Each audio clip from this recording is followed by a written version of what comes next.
« 681. Uqba ibn Nafis s'élance dans la conquête du Maghreb au nom du califat omeyyade, la grande puissance musulmane du moment. Avec son armée, il conquiert les terres jusqu'à atteindre l'océan Atlantique et s'empare même de Tanger, dont il massacre toute la population mâle. Sur son chemin, il partage l'islam aux peuples rencontrés, mais pas toujours pacifiquement. Si bien que lorsqu'il tourne les talons, pensant avoir accompli son rôle, il se fait massacrer lui et son armée par un chef berbère chrétien allié aux Byzantins, un certain Kouzela, qui parvient même à repousser les Arabes hors d'Ifriqiya en s'emparant de Kérouan, la capitale de la région. Pour éviter ça, l'envahisseur aurait dû mieux s'appuyer sur ses informateurs et ses éclaireurs, mais il semblerait que ceux-ci aient été incapables de récupérer des informations parce que les berbères utilisaient NordVPN pour cacher leur déplacement de troupes. Je rigole évidemment, mais comme vous l'avez compris, c'est NordVPN qui sponsorise la vidéo d'aujourd'hui. Vous connaissez déjà sans aucun doute ces services qui vous protègent sur internet et vous permettent de changer votre localisation en ligne pour accéder à des contenus protégés dans votre pays. En revanche, vous connaissez très sûrement moins ces services annexes qui sont fournis dans les offres avancées et ultra de NordVPN, c'est-à-dire NordPass et NordLocker. Le premier, très pratique, est un gestionnaire de mots de passe, c'est-à-dire qu'il vous génère et retient pour vous des mots de passe très sécurisés pour tous vos abonnements sur internet. C'est la solution la plus sécurisée pour 1. Ne pas vous faire hacker vos comptes, et 2. Ne pas oublier vos mots de passe. Le tout sans aucun risque. NordLocker, lui, est un cloud chiffré. En gros, un endroit sécurisé où vous entreposez tous vos documents, photos, vidéos, etc. en ligne, donc pour sauvegarder de l'espace sur votre ordinateur ou votre téléphone. Et tout ça sans risque de vous les faire voler ou qu'un inconnu y ait accès. Je vous laisse découvrir tout ça sans risque avec mon lien en description. C'est satisfait ou remboursé pendant 30 jours, et en plus vous pouvez tout utiliser sur 6 appareils simultanément. Et profiter de 4 mois d'abonnement supplémentaires sur les abonnements de 2 ans grâce à mon code EPISTOIRE. Quant à nous, il est temps de revenir à la conquête arabe du Maghreb.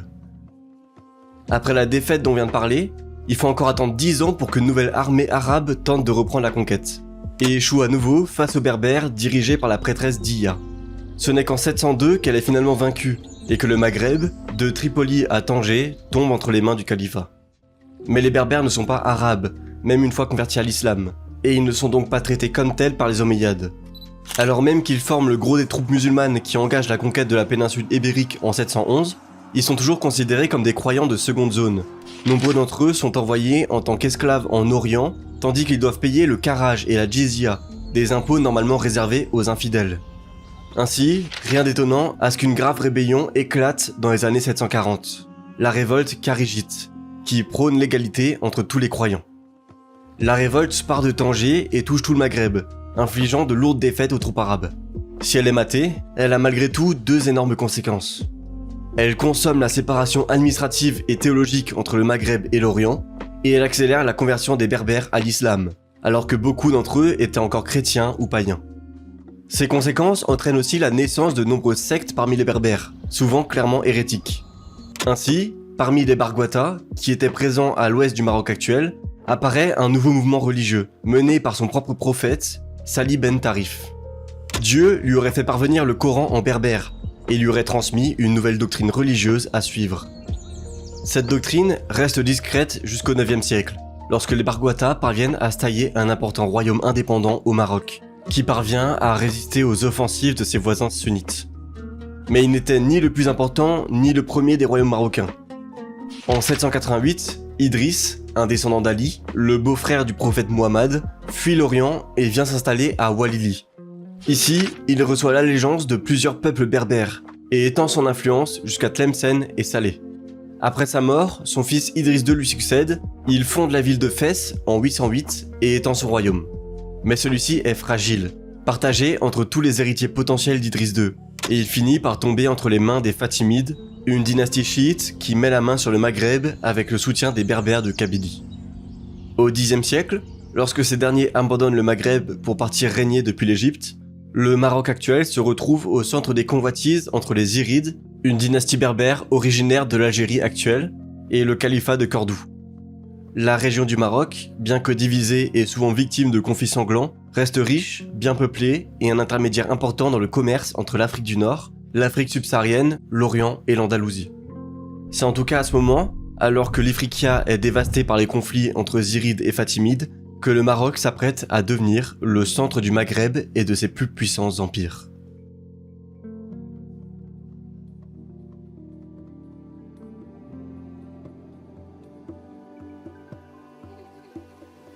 En 1039, Yahya ben Ibrahim, le chef des Berbères Djoudala, originaire du Sahara occidental, rentre de son voyage vers la Mecque. Il souhaite alors propager une nouvelle vision de l'islam dans le Sahara, débarrassé des influences kharijites et païennes. De passage dans la ville de Nafis, il recrute l'un des meilleurs élèves de l'école malékite locale pour l'aider dans sa quête, un certain Abdallah ibn Yassin. De retour dans le Sahara, ce dernier fonde son établissement fortifié où il forme des élèves à sa vision de l'islam et en fait des soldats efficaces. Ils prennent le nom d'Almoravides. Son nombre de disciples grandit rapidement, venus de tous les peuples berbères du Sahara, mais il ne parvient pas à imposer sa doctrine religieuse. Pas encore. 10 ans après son arrivée dans la région, il trouve le soutien d'un important chef local. Avec son armée de disciples et celui-ci, il peut enfin se lancer dans la conquête du Sahara occidental. En 1054, il s'empare de la riche cité de Sijil Massa, y extorque un énorme butin et y place une garnison. Mais la ville se révolte, et les Almoravides doivent la reprendre 2 ans plus tard, en 1056. C'est le point de départ de leur conquête du Maghreb. Ils font de la ville la base de leurs opérations et y fondent un véritable royaume, où ils battent même déjà leur propre monnaie. En 1058, ils prennent le port de Massa et la ville de Taroudan, soumettent les peuples berbères locaux, puis poursuivent leur conquête jusqu'à s'emparer de la cité commerciale d'Agmat. 6 ans plus tard, ils prennent Fès, puis, après quelques années, concentrent leurs efforts au sud du Sahara et renversent le royaume du Ghana, dont ils accélèrent l'islamisation. C'est aussi eux qui fondent Marrakech, leur nouvelle capitale. Le chef militaire du mouvement, Ibn Tashfin, a alors sous ses ordres plusieurs dizaines de milliers de soldats, tandis que ses caisses sont pleines. Alors à la tête d'une bonne partie du Maghreb, jusqu'à Alger, il a les moyens de s'engager dans une grande entreprise de conquête. Et il ne s'en prive pas lorsqu'en 1086, il reçoit une délégation des taïfas andalous, ces petits royaumes épars musulmans qui contrôlent le sud de la péninsule ibérique, l'appelant à l'aide contre les catholiques du nord, alors en pleine reconquista. À Zalaka, la même année, l'armée du roi de Castille est écrasée par une coalition musulmane menée par les Almoravides. Mais la victoire n'est pas exploitée pour repousser les chrétiens. Pendant les années qui suivent, Ibn Tashfin s'efforce plutôt à reconquérir les taïfas musulmans, coupables à ses yeux d'avoir trahi la juste vision de l'islam. Et ainsi, les Almoravides mettent la main sur un territoire immense, qui s'étend de l'Afrique subsaharienne jusqu'à Cordoue. L'Andalousie influence beaucoup ce nouvel empire. Les savants et les poètes de l'Espagne musulmane trouvent leur place à la cour du prince et diffusent leurs idées et leurs créations au Maghreb. L'empire est prospère aussi, entre autres grâce à l'or qui afflue en masse de l'Afrique subsaharienne. Le Maroc devient la route principale des échanges commerciaux entre les deux extrémités du Sahara, grâce aux Almoravides. Lorsque Ibn Tashfin meurt, il laisse le pouvoir à son fils de 23 ans, Ali.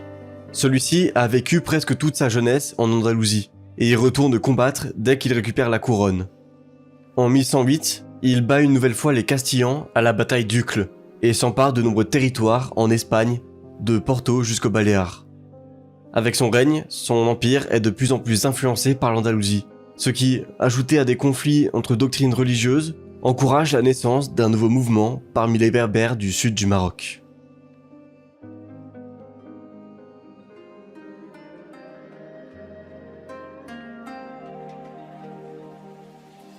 Le mouvement almohade débute comme celui des Almoravides. Un théologien zélé, Mohamed Ibn Toumart, parcourt le Maghreb, l'Andalousie et l'Orient où il se forme à une doctrine religieuse plus rigoriste, bannissant notamment l'alcool et la musique qui étaient communs un peu partout dans le monde musulman de cette époque.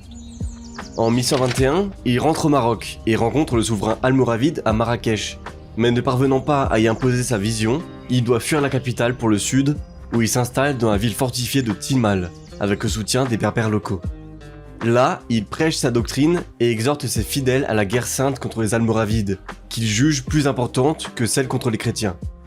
Après avoir organisé l'administration et l'armée de sa toute jeune communauté, il engage les hostilités en s'attaquant à Agmat, puis Marrakech, avec une troupe de 40 000 hommes, mais violemment repoussé par les Almoravides.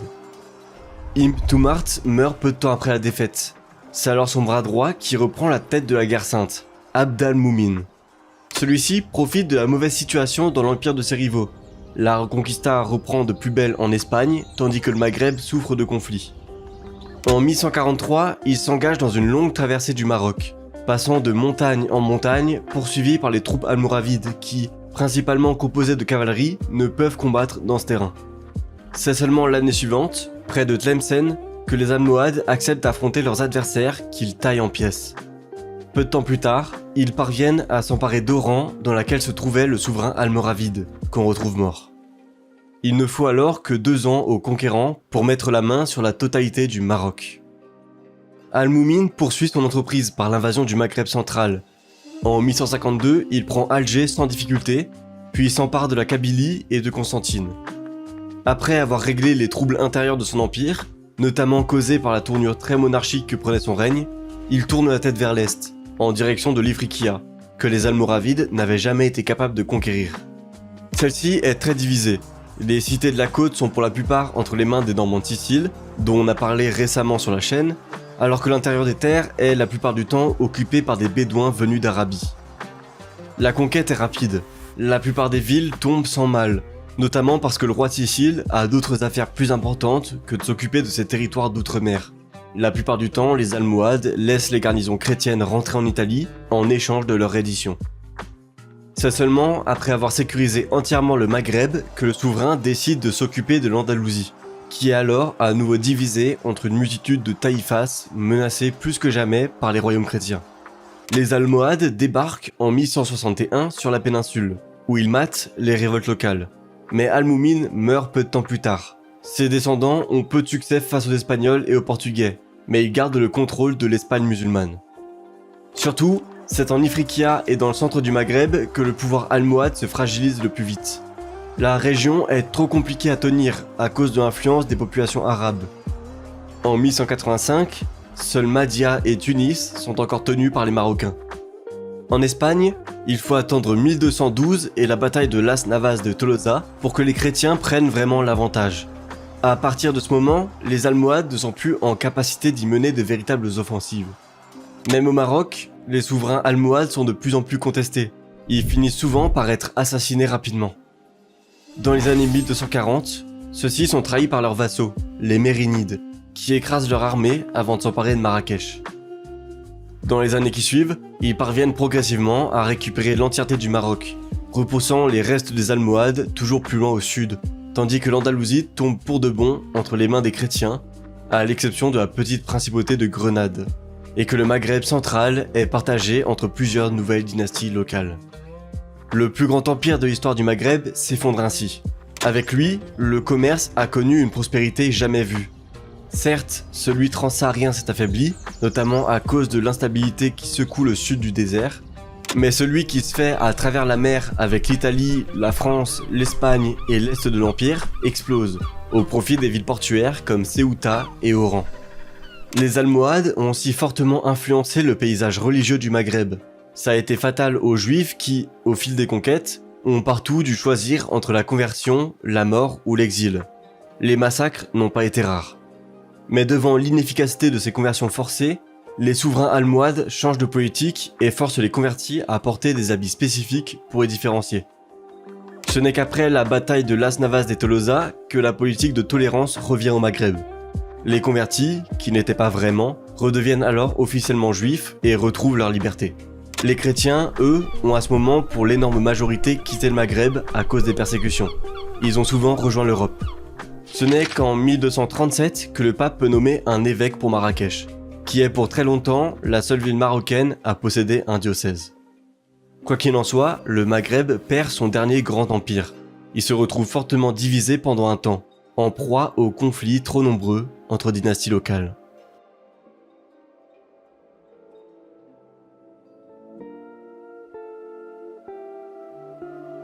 Les Mérinides n'ont pas autant de chance que leurs prédécesseurs. Lorsqu'ils arrivent au pouvoir au Maroc, ils n'ont presque plus aucun bouclier entre eux et l'Espagne, si ce n'est le détroit de Gibraltar. Ils ne sont donc jamais libres de leurs mouvements. Ils ne peuvent jamais s'engager dans une entreprise d'unification du Maghreb, puisque chaque erreur de leur part fait peser sur eux le risque d'une invasion espagnole ou portugaise. De l'autre côté, les Mérinides n'hésitent pas non plus à intervenir pareillement en Espagne. Dès 1275, par exemple, ils y débarquent pour répondre à l'appel à l'aide de Grenade et infligent de lourdes défaites aux chrétiens. Mais cette expédition, et les suivantes, ressemblent plus à des razzias qu'à autre chose. Les Marocains débarquent, prennent leur butin et repartent. elle change rarement profondément la géopolitique locale. Au final, il ne s'y installe solidement qu'à Algésiras, Tarifa, Ronda et Cadix, tandis qu'ils finissent même par s'allier avec l'Aragon, le second plus important royaume chrétien espagnol. Les conflits sont en revanche bien plus fréquents et impactants avec leurs voisins à l'est, les Zianides de Tlemcen. Après plusieurs provocations d'un côté comme de l'autre, les Mérinides s'élancent dans une longue conquête du Maghreb central en 1295. Ils s'emparent ainsi de Tarouirt, puis d'Oujda, avant de recevoir la soumission des villes voisines de Tlemcen comme Oran, Constantine et Alger. C'est seulement 4 ans plus tard que les Marocains posent le siège devant la capitale ennemie.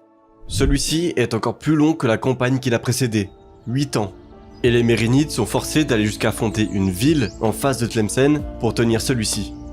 Mais un coup d'état finit par forcer les Marocains à lever le siège et se retirer, d'autant plus qu'ils doivent à ce moment reprendre le plus important port de leur royaume, Ceuta, qui vient de leur être arraché par le sultan de Grenade. Il faut encore attendre 1337 pour qu'un nouveau souverain hérite de Marrakech et parvienne finalement à prendre Tlemcen. Dans leur lancée, les Mérinides pensent pouvoir aussi récupérer une partie de l'Espagne, mais la bataille de Rio Salado en 1340 leur prouve bien vite le contraire. On se rabat alors sur l'Ifriqiya, dont la conquête débute 7 ans plus tard par la prise d'Oran et s'achève la même année par la chute de Tunis. Cette conquête ne tient pas longtemps. Les peuples arabes de l'intérieur des terres se révoltent rapidement, tandis que Tlemcen se soulève. S'ajoute une guerre civile au Maroc, si bien que les Mérinides sont chassés du Maghreb central et de l'Ifriqiya en quelques années seulement. Les souverains suivants tentent à nouveau de conquérir celle-ci, mais ils se heurtent toujours à l'hostilité des Arabes et des princes locaux qui ne veulent pas de cette domination étrangère. Végétatifs, bloqués par les trop nombreux conflits de succession et guerres infructueuses, les Marocains sont incapables de s'opposer aux Portugais lorsque ceux-ci s'emparent de Ceuta en 1415, ce qui provoque par là même la chute des derniers territoires mérinides d'Espagne. En 1469, ces derniers parviennent même à prendre Tanger et Arzila, après plusieurs tentatives infructueuses. L'influence portugaise s'étend alors de Tanger jusqu'à Agadir, au travers de villes et de camps fortifiés parsemés le long de la côte. Et c'est d'ailleurs à ce moment que les Castillans récupèrent Melilla, qui est toujours espagnole aujourd'hui. Exaspéré, le peuple de Fès se révolte en 1465, massacre le dernier sultan mérinide et le remplace par le leader de la révolte, qui commence son règne par le massacre de la quasi-totalité de la population juive de la ville. Son règne est inacceptable pour les Marocains, et en 1471, il est lui-même chassé du trône par une nouvelle dynastie, les Ouattacides. Leur royaume ne s'étend pas au-delà du Rif au nord et de la vallée de l'Oum al-Rbi au sud, et il est très influencé par les immigrants andalous qui fuient l'Espagne après la chute de Grenade. Ce royaume ne marque pas très fortement son temps, et à juste raison, puisqu'au même moment le Maghreb fait face à deux ennemis d'autant plus importants, l'Espagne et l'Empire ottoman.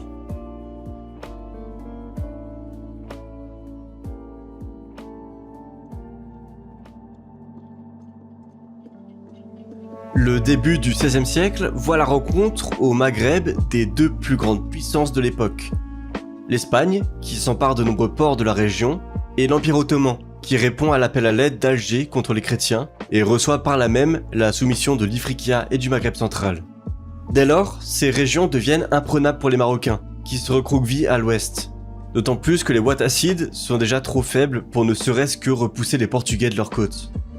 C'est dans ce contexte qu'une nouvelle dynastie se démarque dans le Souss, les Saadiens, avec comme objectif justement de renvoyer les Portugais chez eux. En 1524, ils s'emparent de Marrakech et se rendent maîtres de toute la partie sud du pays.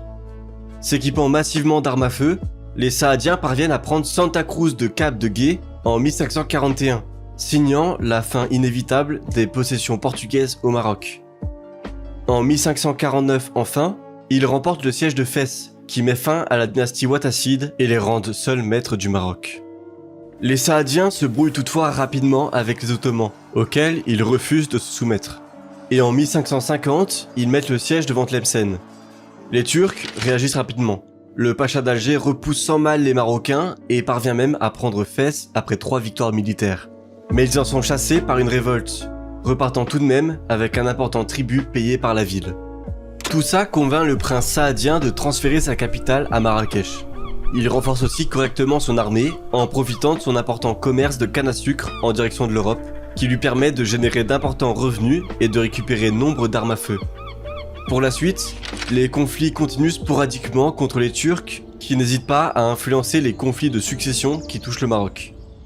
Ainsi, en 1576, Moulay Abd al-Malik vole la couronne de son neveu en s'appuyant sur des troupes turques, dont il s'inspire pour réformer sa propre armée, fondant même sa propre garde royale calquée sur les janissaires. Mais son neveu déchu ne meurt pas. Il fuit même au nord où il demande le soutien des Espagnols puis des Portugais pour récupérer sa couronne.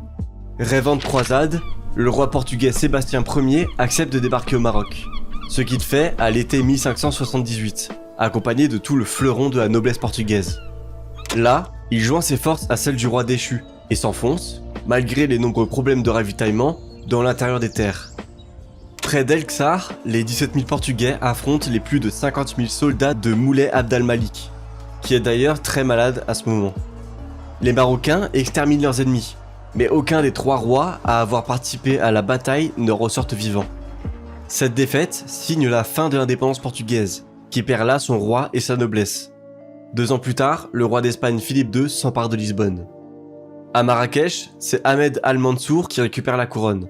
Il s'entend dès lors avec son voisin pour qu'il n'y ait plus ni croisade au Maghreb, ni guerre sainte en Espagne. En paix avec ses voisins chrétiens, il voit aussi l'affaiblissement des Turcs qui relâchent la pression sur le Maghreb. La région devient de fait plus ou moins autonome. Il n'est en tout cas plus une menace pour les Marocains. Pas de guerre ni au nord ni à l'est, il ne reste donc au sultan plus qu'un endroit vers lequel s'étendre, l'Afrique subsaharienne.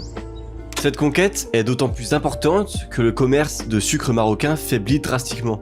D'abord parce que les marchands européens désertent progressivement les ports du pays, mais aussi et surtout à cause de la concurrence du Nouveau Monde. Or, sans ce précieux commerce, c'est d'une bonne partie de son approvisionnement en produits européens que le sultan doit se passer, et tout particulièrement des armes à feu, pourtant nécessaires à son armée. Traverser le Sahara réglerait les problèmes. Il permettrait de s'emparer d'une main-d'œuvre servile pour redynamiser les plantations et de récupérer l'or si abondant de la région. D'autant plus que les Marocains s'étaient, pendant les dernières décennies, emparés de la plupart des oasis qui parsemaient la route commerciale à travers le Sahara, et qu'ils sont, à ce moment, pressés par l'avancée des intérêts turcs dans le désert. Ainsi, après une razzia fructueuse en 1584, une armée de 20 000 soldats correctement équipés d'armes à feu et de canons, mal connus au sud du Sahara, s'engage dans une traversée du désert. Dès l'année suivante, les Marocains emportent une grande bataille près de Gao. Ils s'emparent ensuite de la ville, puis de Tombouctou. L'Empire Songhai est renversé par cette conquête. Il ne s'en relèvera jamais. Tandis que les Saadiens installent à Tombouctou la capitale de leur colonie au-delà du Sahara. Celle-ci devient un pachalik, dans lequel les Marocains prélèvent taxes et impôts, qu'ils font ensuite parvenir jusqu'à Marrakech. Avec cette conquête, les Saadiens mettent pour de bon la main sur le commerce transsaharien. Ils possèdent le Maroc, d'où on exporte les produits locaux ou européens, le désert, dont on exploite le sel et par lequel passent toutes les caravanes, et les plus importantes villes commerciales du Sahel, dont on tire l'or et les esclaves. L'or, tout particulièrement, afflue en masse vers le Maroc, aux dépens du reste du Maghreb ou des Européens. La conquête ne permet pas pour autant de sauvegarder la paix au Maroc.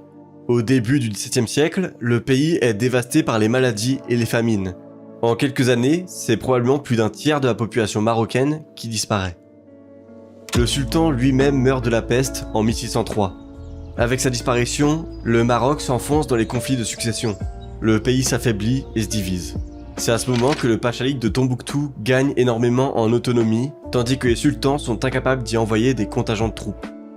Les Saadiens continuent de régner pendant encore un demi-siècle, mais leur pouvoir ne se limite plus qu'aux alentours de Marrakech.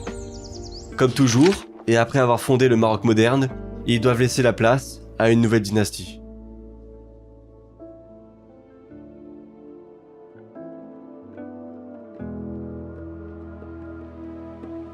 Une fois de plus, la renaissance vient du sud, de Tafilelt cette fois, d'où vient un certain Moulay al-Rachid, le chef de la famille des Alaouites, qui se rend rapidement populaire avec plusieurs faits d'armes dans la seconde moitié du XVIIe siècle. En 1667, il s'empare de Fès, avant de s'en prendre à tous les petits souverains locaux qui s'étaient nourris de la chute des Saadiens, se rendant bientôt maître de tout le Maroc. S'il est le fondateur du pouvoir alaouite, il n'en est pas pour autant le premier grand souverain. Il meurt seulement 5 ans après la prise de Fès. Lui succède son frère, Moulay Ismaïl, qui se démarque bien plus par son règne intérieur. Gouverneur de Meknès au moment où il récupère la couronne, et détestant Fès et Marrakech, il fait de celle-ci sa nouvelle capitale, qu'il fortifie et agrandit abondamment, y fondant toute une foule de palais et de mosquées. Il réorganise aussi l'armée, la fait atteindre 80 000 hommes, dont la moitié au moins sont des cavaliers, et forme une troupe de janissaires noirs composée d'anciens esclaves ou d'esclaves arrachés à leur maître. Ceux-ci servent le sultan, et leurs enfants le servent d'eux-mêmes. Les garçons apprenant l'art de la guerre pour rejoindre la troupe après leur père, les filles en tant que domestiques au palais pour pouvoir épouser les garçons plus tard, et perpétuer ainsi, génération après génération, les rangs des janissaires. Au début du règne, on en dénombre 14 000. À la fin, ils sont sûrement plus de 100 000. Cette armée réformée lui permet de s'imposer contre les révoltes qui secouent son royaume tout le long de son règne, mais aussi de repousser les chrétiens en récupérant Média, Tanger et Larache. Il renoue aussi les contacts avec l'Afrique subsaharienne, en s'intéressant au pachalik de Tombouctou et en s'impliquant dans les guerres civiles qui secouent la Mauritanie. Il envoie aussi des troupes au sud du Sahara, jusqu'au Soudan et au Sénégal, où elles terrorisent les populations locales, ce qui lui permet de s'emparer de quantités d'or et, surtout, d'esclaves pour son armée. À la fin de son règne, le royaume est pacifié, mais le peuple souffre trop de la fiscalité. Lorsque le sultan meurt, le pays sombre dans le chaos et la guerre civile. Pendant 30 ans, les souverains s'enchaînent portés au pouvoir par l'armée et bien souvent par les janissaires noirs. C'est seulement avec l'arrivée au pouvoir de Sidi Mohamed Ben Abdallah en 1757 que le royaume se stabilise. Celui-ci cesse de compter sur les janissaires et cherche plutôt ses troupes dans les peuples berbères du sud et de l'est. Il multiplie aussi les accords commerciaux avec les Européens, le Danemark, la Grande-Bretagne, la Suède, Venise, la France, le Portugal, les Provinces-Unies et l'Espagne, qui tient d'ailleurs toujours Ceuta et Melilla, que le sultan abandonne de tenter de reprendre après plusieurs échecs. Sous son règne toutefois, le Maroc souffre de terribles famines qui durent 17 longues années, tandis que la capitale Meknès est détruite par le tremblement de terre de 1755 qui ravage aussi Lisbonne. Après la mort du sultan, en 1799, le pays est aussi victime d'une horrible épidémie de peste qui tue la moitié de la population. Les villes et les villages sont désertés et certains complètement abandonnés. Rien qu'à Fès, c'est au moins 65 000 personnes qui trouvent la mort. Pire, l'épidémie ressurgit périodiquement, notamment fortement entre 1818 et 1820. La population en revient au même stade que 2 siècles auparavant. Elle atteint probablement difficilement les 3 millions d'âmes, soit 10 fois moins que la France post-guerre napoléonienne ou 4 fois moins que la population espagnole à la même époque. Le pays est pauvre alors que l'Europe connaît un formidable élan technologique. Le Maroc stagne, manque de toutes les infrastructures et peine à se développer. Le commerce extérieur dépérit lui aussi, tandis que le sultan du moment décide d'adopter une politique plus isolationniste, pendant et après les guerres napoléoniennes, s'éloignant ainsi autant que possible des Européens.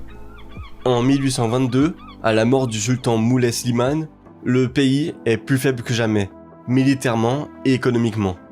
Il devient, comme ses voisins, une cible de choix pour les puissances coloniales.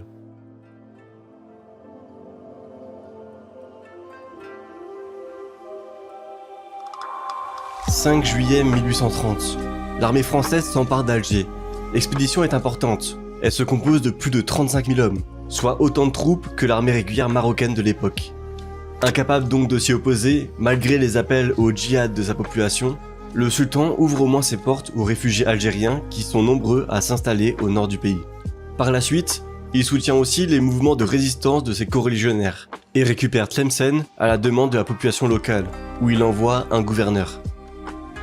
La situation reste telle quelle pendant une dizaine d'années, au moins jusqu'au retour du général Bugeaud à Alger, qui s'empresse de conquérir Tlemcen en 1842 avant de placer ses troupes à la frontière marocaine, où les rebelles algériens s'étaient réfugiés. Le sultan tente toujours de jongler entre le désir de son peuple d'aider ses voisins et la réalité de son armée et de sa flotte qui ne lui permettent clairement pas d'entrer en conflit avec qui que ce soit. C'est ce moment de tension que choisissent les Britanniques pour demander au souverain de ne pas envenimer la situation avec la France, ce qui le pousse à finalement interdire tout contact entre le Maroc et l'Algérie. En 1844, le gouvernement français envoie un ultimatum au sultan, lui demandant le retrait des troupes marocaines massées le long de la frontière algérienne et l'expulsion des rebelles algériens du royaume. Peu de temps plus tard, la flotte française bombarde Tanger, tandis que les troupes traversent la frontière jusqu'à la rivière Isly, près d'Oujda, où ils rencontrent l'armée marocaine. Cette dernière subit plus de 2800 pertes et se débande, alors que les Français ne perdent que 30 soldats. C'est la Grande-Bretagne qui force la France à négocier avec le sultan, ce qui aboutit au traité de Tanger qui fixe les frontières et force les Marocains à accepter les clauses de l'ultimatum français. Étonnamment, après cet événement, les relations franco-marocaines s'améliorent grandement. Les pays échangent des ambassadeurs, tandis que leurs relations commerciales et économiques prennent une nouvelle tournure. Lorsque le sultan meurt en 1859, ce n'est donc pas de l'Algérie que vient la menace, mais bien de Ceuta, où a lieu un accident frontalier entre Espagnols et Marocains. Celui-ci dégénère rapidement en une véritable guerre à cause de l'opinion populaire qui, à Madrid comme à Meknès, veut en découdre. C'est alors plus de 44 000 hommes qui débarquent près de Ceuta, avant de s'emparer sans combat de Tétouan. Sous la pression britannique et la menace d'une potentielle prise de Tanger, le nouveau sultan accepte finalement de négocier avec ses ennemis. Le traité de paix force le Maroc à payer une immense indemnité de guerre, à signer un accord commercial avec l'Espagne et à agrandir les territoires de Ceuta et de Melilla. Ce en échange de quoi, les troupes espagnoles relâchent Tétouan. Cet événement vide complètement les caisses du royaume, tandis que les commerçants européens renforcent encore leur mainmise sur le pays, s'infiltrant maintenant même à l'intérieur des terres. Cette tendance s'accentue dans les années qui suivent. Les Européens s'implantent toujours plus dans tous les secteurs de l'économie, ce qui est très rentable pour Meknès, qui s'en sort bien commercialement. Ça s'accompagne d'une forte hausse démographique, tandis que la population des ports marocains grandit. Le sultan en profite aussi pour réformer son administration et son armée. À ses troupes traditionnelles, il ajoute des soldats professionnels entraînés et équipés à l'européenne. Cet élan réformateur est brisé en 1877, brisé par la sécheresse, la famine et la maladie qui déciment la population, tandis que les exportations marocaines vers l'Europe s'effondrent face à la concurrence de l'Inde britannique, désormais accessible par le canal de Suez. La France aussi renoue avec son intérêt pour le Maghreb. Le Maroc est dans le viseur certes, mais c'est d'abord vers la Tunisie que se tournent les corps expéditionnaires de la Troisième République. Il ne leur faut qu'un mois, en 1881, pour y instaurer un protectorat. Les Français avancent aussi au sud du Sahara, menaçant toujours plus les intérêts marocains. En 1894, ils occupent même Tombouctou. L'étau se resserre encore en 1899, après l'incident de Fashoda. La nécessité d'une entente cordiale entre la France et le Royaume-Uni pousse ce dernier à accepter l'expansion des intérêts français au Maroc, en échange de quoi la France ne gêne pas celle des Anglais en Égypte. Les troupes françaises prennent alors l'année suivante les oasis sahariens, qui jusqu'ici avaient toujours été tenus par les Marocains. Les Français prennent peu à peu place partout dans le Sahara et ses alentours, sans que le sultan n'ait les moyens de s'y opposer. En 1904, la France et l'Espagne s'accordent même sur un partage du pays. Le nord et le sud aux Espagnols, le centre aux Français. On semble toutefois apercevoir une échappatoire lorsqu'en 1905, le Kaiser Guillaume II se rend personnellement à Tanger pour y assurer son soutien à l'indépendance marocaine. S'ensuit la conférence d'Algésiras l'année suivante, qui ne fait, au final, que renforcer la mainmise franco-espagnole sur le Maroc. L'Allemagne n'obtient que le maintien de l'indépendance et des frontières du pays. La nouvelle est très mal reçue. Le sultan est même renversé et remplacé par son frère, tandis que plusieurs chefs locaux prennent les armes contre les troupes françaises. C'est évidemment peine perdue. Le pays est ruiné, complètement dépendant des capitaux et de la protection européenne, à moitié occupé. Des troupes françaises entrent même à Fès en 1911 à la demande du sultan, qui se fait un peu forcer la main en ce sens par les diplomates français. Ce coup de théâtre fait bondir les Allemands, mais ceux-ci se retirent bien vite de la question marocaine en échange de quelques avantages territoriaux au Congo. Sans autre choix, le sultan Moulay Abd al-Hafid signe finalement l'accord qui instaure le protectorat français sur le Maroc le 30 mars 1912. Le dernier bastion indépendant du Maghreb vient de tomber, non sans provoquer une foule de rébellions un peu partout dans le pays. Merci à tous d'avoir regardé cette vidéo, et merci à tous ceux qui s'abonneront pour m'aider à atteindre les 100 000 abonnés. Je me permets de vous retenir quelques secondes de plus pour vous inviter à essayer l'application de quiz historique Chronica, pour y tester vos connaissances avec plusieurs modes de jeu, à laquelle je participe avec plusieurs autres youtubeurs d'histoire français. N'oubliez pas non plus qu'il y a mon lien pour NordVPN dans la description. Et évidemment, je remercie tous les membres de la chaîne. Et je vous dis à bientôt pour un prochain épisode d'histoire.